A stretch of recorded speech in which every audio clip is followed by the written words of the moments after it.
Welcome to AI for Business, the podcast where we cover the latest AI news and AI tools that matter. I'm your host, and in today's episode, we'll look at a key court ruling favoring Meta over authors claiming copyright misuse, a new lawsuit targeting Microsoft for similar reasons, and OpenAI's CEO calling out the New York Times in a public appearance. We'll also introduce an AI tool designed to help protect your content from unauthorized use, and wrap up with a prompt tip that shows how to build a full business plan using AI. A federal judge has ruled that Meta did not break copyright law when it used a collection of books to train its AI models. The lawsuit was filed by several authors, including Sarah Silverman, who said their work had been used without permission.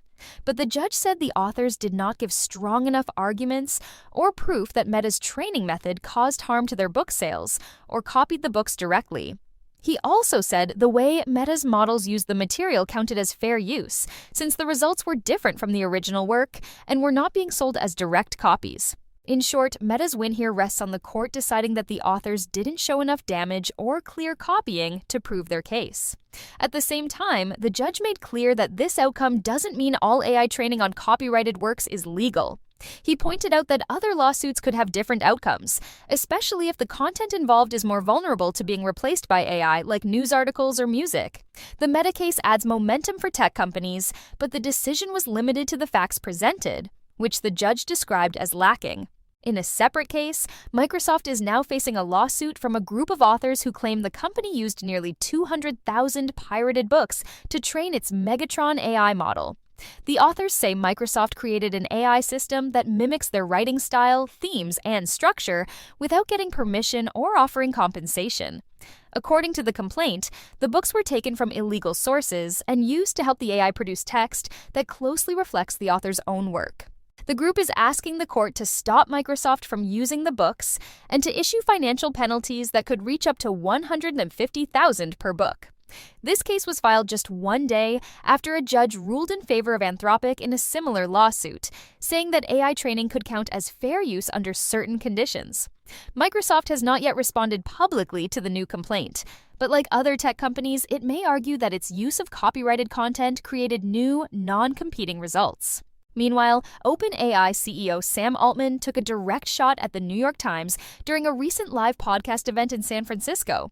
While on stage with his COO, Brad Lightcap, Altman questioned the newspaper's lawsuit against OpenAI and Microsoft, and he called out a request made by the Times legal team to preserve user data, including private chats. Altman said OpenAI was being asked to keep logs for people using private mode, even when those users had chosen to delete their data. He said the company strongly disagrees with that part of the lawsuit, even though he still respects the institution as a whole. The conversation moved on, but the tension was clear. Altman and Lightcap's early remarks hinted at the pressure OpenAI is feeling from lawsuits, rivals, and internal demands. Today's AI tool to try is Copyleaks, a content protection platform that checks if a piece of writing was likely created by AI or copied from somewhere else. It's being used by universities, publishers, and corporate teams to keep materials original and in line with copyright rules. It fits into tools you might already be using, like learning systems or editing platforms. Link to try in the description. The prompt tip for today is how to write a complete business plan using AI with just a few clear steps.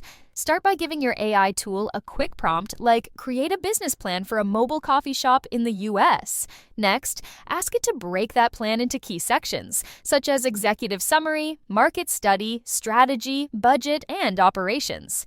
Then, expand each part based on what you want to focus on. For example, add marketing plans that use campus events and local influencers. Once you have the sections in place, request a simple 12-month forecast to include income and costs.